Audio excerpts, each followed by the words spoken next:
Hello, dear students. I am Samir Velankar. I welcome all of you to this fourth video on structures in C.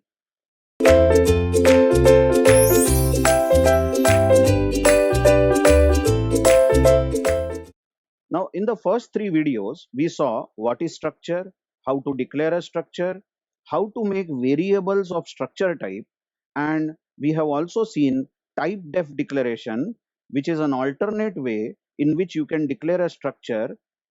Using type def, we actually make a new data type which can be used for declaring variables. Now, in this video, we are going to learn how to initialize a structure. Now, as an example, I have taken a structure called point here. Now, everybody knows that a point in Cartesian plane contains two things, x and y, x coordinate and y coordinate. So, a point can be thought as a record. Every point has x coordinate, y coordinate. So we can declare point as a record. So we have declared struct point, and every point, notice this open brace and close brace followed by semicolon. Every point has two members, x and y, of float type. Now declaring this structure, you know that declaring this structure is not enough, because declaring the structure called point has only created a data type called struct point. You have to make variables. By the way, here point is a user defined data type, isn't it? From earlier videos we know. This struct is group of two fields or members, which are float x and float y. But right now there aren't any variable stored in the memory. So the variable of point type can be declared as struct point. Check this line, struct point p1. We read p1 is a variable of point type where point itself is a structure. So p1 in the memory can be thought of like this. P1 is a structure, is a record stored in the memory as a block, and it has two members x and y. P1 will have two members x and y because point is a structure and point has two members x and y.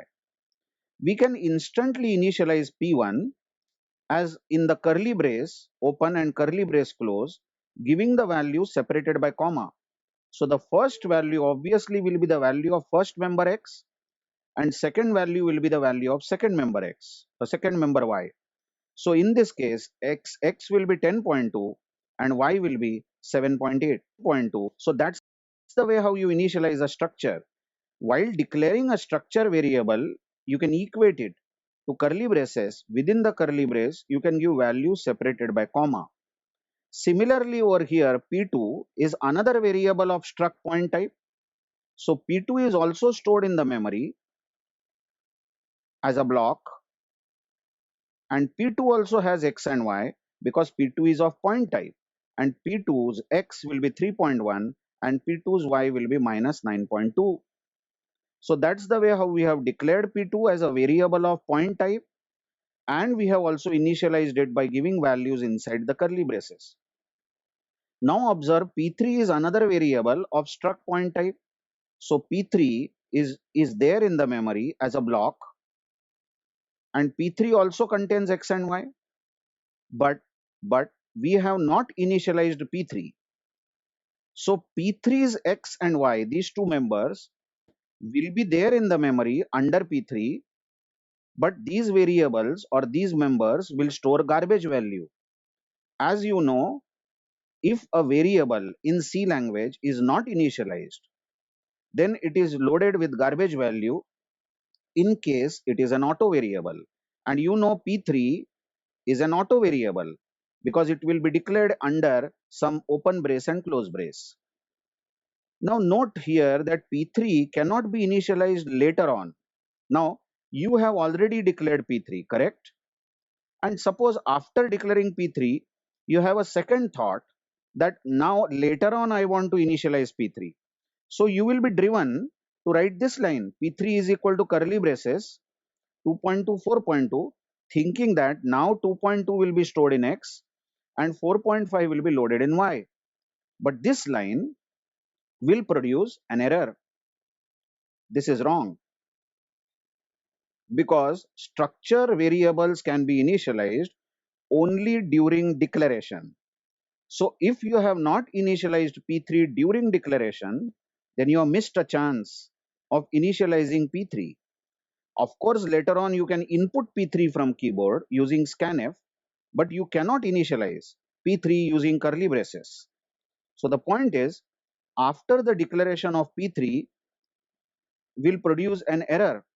Hence, if you try to initialize, if you try to initialize after declaration of P3 will produce an error. Hence, struct variable can be initialized only during declaration. Here P1 and P2 variables is initialized, whereas P3 variable will be stored with garbage values because you have not initialized P3. Okay. So the diagram of P1 again in the memory will be P1 is like a block and P1 will have x and y, and note the value of x is 10.2 and value of y is 7.8. But you very well know in the memory there is nothing like a block like this. Actually memory is a sequence of bytes. So P1 will be stored somewhere in the memory, byte after byte. Maybe P1 starts at location 100. Then first 4 bytes, assuming float consumes 4 bytes, first 4 bytes will be for x and next 4 bytes. So this location will be 103, sorry, 100 and, 105, 104, I am so sorry, because 100, 101, 102, 103 will be for x 4 bytes, and 104 onwards you can store y. So this sequence of bytes, sequence of 8 bytes is actually P1. Similar goes for P2. But for our convenience, as in the earlier videos, I said that we simply show it P2 or P1 or P3 as a block containing two members x and y. And as you see, x has been initialized to 3.1 of P2 and y has been initialized to minus 9.2. So x is 3.2 and y is minus 9.2. Definitely P2 will have some address. Maybe P2 is loaded at address 200, then the first 4 bytes, that is 200, 200, 201, 202, 203, first 4 bytes will be where x will be stored and next 4 bytes will be where y will be stored. Alright, now some more things. There is alternate way of initializing a structure, not an alternate way actually. Just check this declaration. You know you have come from the earlier videos. We are still declaring a struct point which has two members, x and y of type float. And while we end the structure declaration here, we usually give semicolon, isn't it, at this point? But we have instantly declared a variable. So how do you read this?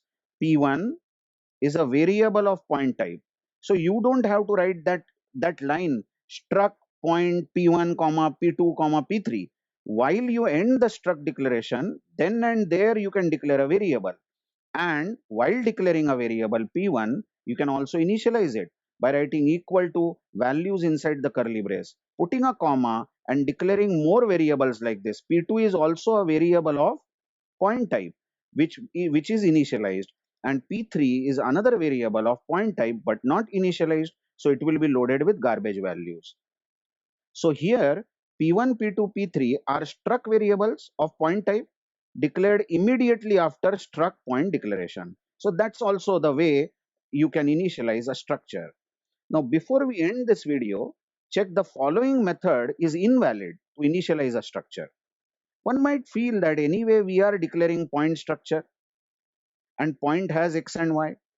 So why don't you initialize float x equal to 10.5 here itself and y equal to 5.6? Now, you all know that when we declare a float variable, we can initialize it. But this type of initialization of struct members is wrong. The reason behind it is point is not a variable. Please try to understand this. Only variables can be initialized. Now, the thing is, if you write int x, think of this, and equal to 10, whom are you initializing? You are initializing variable x. But there is nothing called initializing int. Int is just a data type. Like that, point is a data type here, and how can you initialize members of a data type? So the above initialization of x and y is invalid because we cannot we have not created any variable. So when you create a variable like p1 of point type, p1 has x and y, two members, and x and y of p1 can be initialized. Okay, that's it. More on this structure, more in detail we will learn about structures in the next video.